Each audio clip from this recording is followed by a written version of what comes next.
What's going on, y'all? It's your boy No Interest, and I'm back again with another one. I need you guys to do me a favor, hit that like button, hit that subscribe button, hit that notification icon for more videos like this. That being said, let's get into it. Like the video, share the video, hype the video. I appreciate it. You send your boy a super thanks, whatever. I appreciate the love and the support. Jaron Ennis, my Philly native. You know,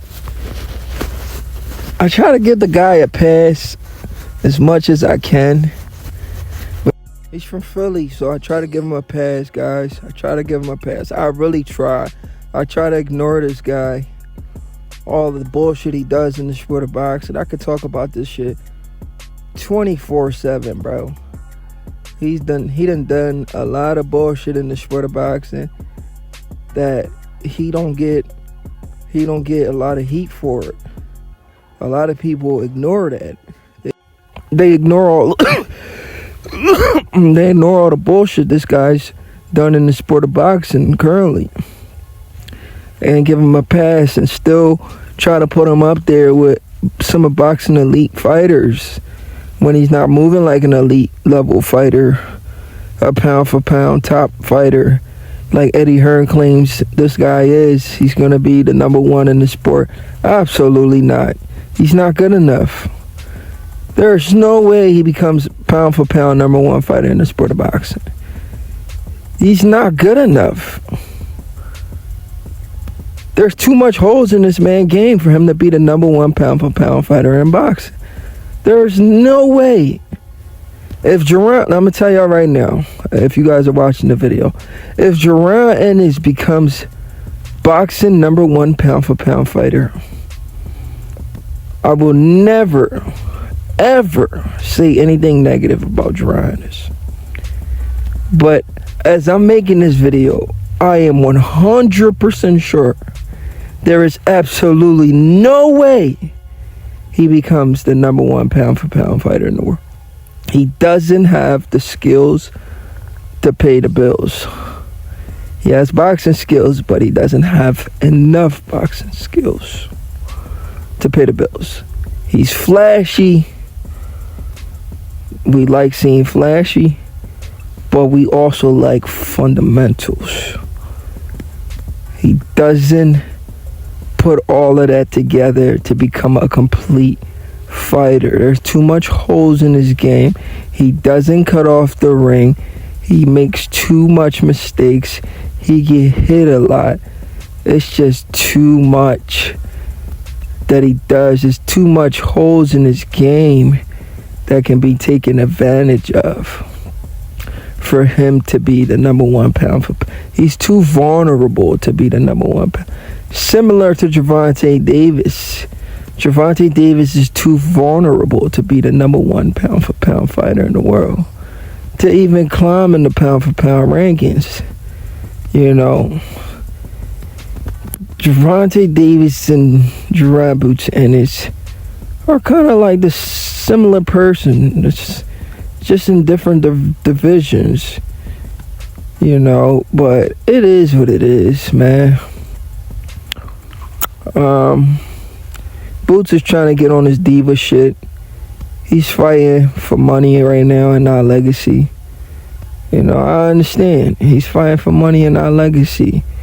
But somehow he's somehow convinced some of these fans that he wants to unify all the titles.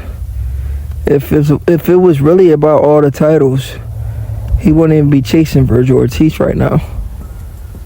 If it was really about all the titles, he would have never moved up in weight. Is it really about the titles? Is it really about becoming undisputed? If it was really about the titles, he would have moved up and fought a world champion. It's not really about the title. He's just trying to build a name and make a lot of money off of you gullible boxing fans. He could care less if he's a world champion in these higher weight classes. That's how I look at Jaron. He has disappointed me over the years, guys. I could be wrong. He could prove me wrong. I would love to get proven wrong. But over the year, he has he disappointed me, man. Disappointed me. I don't like how he moves. I just don't like how he carries himself. I mean, at the end of the day, it's my opinion. Jaron Ennis is his own man. He could do whatever he want to do. I just don't respect him for it. But it is what it is. We'll see. But like I said, there's absolutely no way he becomes boxing pound for pound #1 fighter. But Jaron Ennis is probably the only fighter that people want to put on that pedestal, and they want to put him on a pedestal but doesn't want to play matchmaking for him. He's the only fighter in boxing currently, maybe one of the only boxing currently, where a lot of people want to make mistakes for the guy, but they don't want to see the guy actually go out there and do what he's. A lot of people want to make excuses for Jaron Boots Ennis. The guy literally went on, I said mistakes the first time. I meant excuses. This dude went on Ariel Helwani's show, and he told Ariel Helwani to his face that he needed a tune-up. He said, I needed a tune-up. This guy said, I needed a tune-up. What the freak do you need a tune-up for if you're a pound-for-pound fighter? And not only do people call you a pound-for-pound fighter or rate you a pound-for-pound fighter, they think you're one of the best in the world and you could potentially be #1. The guy doesn't believe in himself. People gotta understand that this guy is not who y'all say he is. The guy said he needed a tune-up. And you know what's crazy about him needing a tune-up? This guy is one of the biggest fighters in these little weight classes. If you were ever gonna call a guy a weight bully, it would be Jaron Boots Ennis.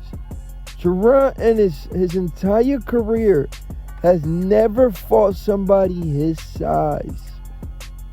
He's always been the bigger man. So even though he was moving up in weight, right? He was the bigger man against Usima Lima. A guy he said he needed as a tune-up to get his confidence up. Yet boxing fans continue to give this guy a pass. It's disgusting behavior from you boxing fans. And it's time to hold this man accountable. And stop putting him on a pedestal he clearly doesn't want to be on. He's just boxing for the money at this point. If he truly was boxing for legacy, he would have never let Devin Haney take his legacy fight. He would have paid Brian Norman the money Brian Norman wanted. It's your boy, No Interest. I'm out.